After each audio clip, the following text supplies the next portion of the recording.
Visakha airport కు Anakapalli parliament సభ్యులు CM Ramesh చేరుకున్నారు. విమానాశ్రయంలో సీఎం రమేష్ కి మహిళలు హారతి పట్టారు.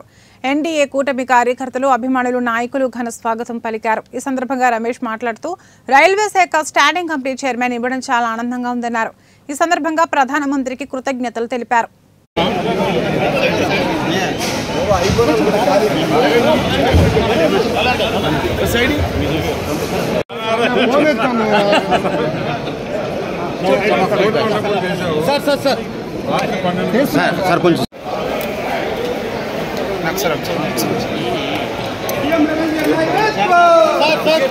అత్యున్నతమైన కమిటీ రైల్వే స్టాండింగ్ కమిటీ చైర్మన్గా నన్ను ఎంపిక చేసిన ప్రధానమంత్రి నరేంద్ర మోడీ గారికి, పార్టీ అధ్యక్షులు జేపీ నడ్డా గారికి, అలాగే హోంశాఖ మంత్రులు అమిత్ షా గారికి ధన్యవాదాలు తెలుపుకుంటూ, రైల్వే ఉండే కమిటీలలో రైల్వే కమిటీకి చాలా ఇంపార్టెంట్.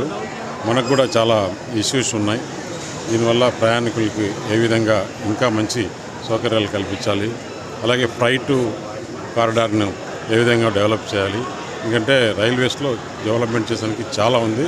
ప్రధానమంత్రి కూడా ఈ రైల్వేస్ రోడ్స్ అయితే ఏ విధంగా డెవలప్ చేశారో రైల్వేస్లో డెవలప్ చేశారని చెప్పేసి కూడా సంకల్పంతో ఉన్నారు. దీనికి ఈ కమిటీ తోడ్పడుతుంది.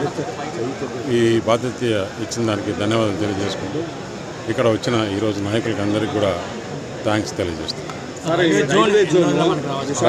రైల్వే జోన్ ఆల్రెడీ అంతా రెడీగానే ఉంది. ల్యాండ్ ఒకటి సెలెక్ట్ చేసేసుకుంటే తొందరలోనే దానికి ఫౌండేషన్ కూడా అయిపోయింది.